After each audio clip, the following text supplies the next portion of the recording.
My name is Maggie Marks. I am an English with a medical professions emphasis major. I'm a psychology minor and a professional technical writing certificate. I entered my college education as pre-PA. That is what I was fairly certain I wanted to do forever, and then the reality of it was I wasn't getting the grades that I really needed in order to excel in those graduate programs, and I started to feel like I was really struggling in some of those courses, and it made me take a step back and realize, what am I good at and how can I still stay involved in a topic such as science and research and stuff that I'm so passionate about, but play to my strengths and be able to say, like, I know I'm good at this, or I know that I'd be able to develop skills really well in this area and still stay so closely involved in the scientific coursework. But I feel like this major truly gives me that I wasn't getting in my other courses is the time and space to develop skills such as communication and those soft skills that employers and grad schools are currently looking for, that are not skills that you could necessarily learn on the job, but that they're maybe expecting you to already come in with. And I was given the opportunity to really devote good time to developing those professional skills that aren't just the knowledge that I have, but also like the person that I am and what qualities I'm bringing to a position.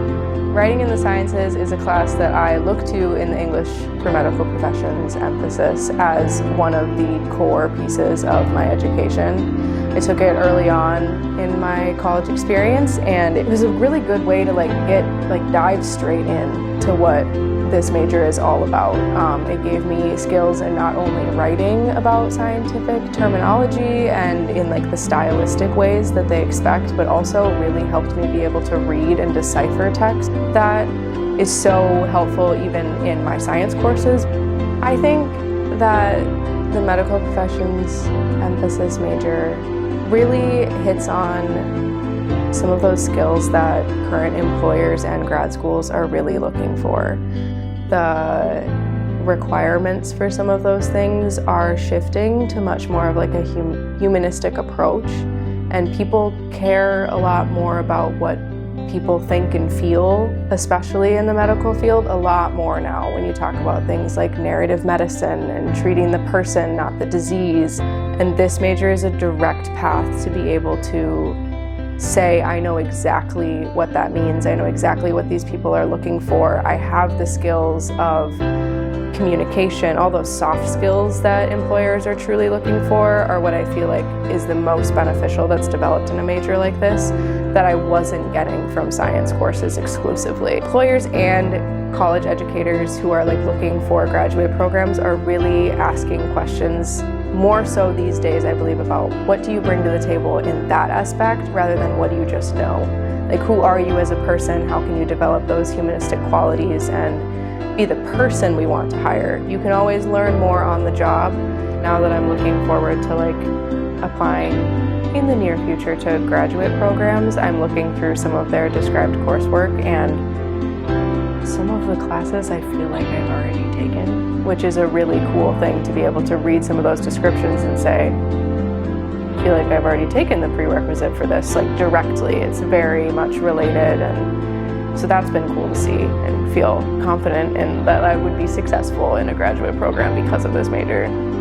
Can I direct the parents? As far as parents who are unsure about their child becoming an English major, even if it is a medical professions English major, I think some reassurance would be that you can still graduate with a bachelor's in science. I will, at the end of my 4 years, be handed a diploma that says a bachelor's of science, even though it is a humanities major.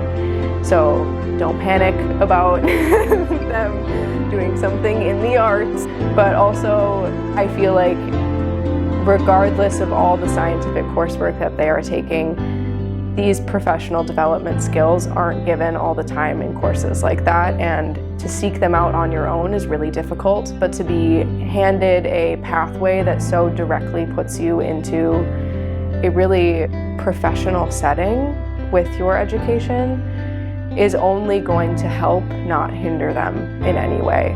Like, it only gives you a leg up in terms of sticking out in the mass of all the other biology applicants and giving you a way to answer those interview questions really confidently.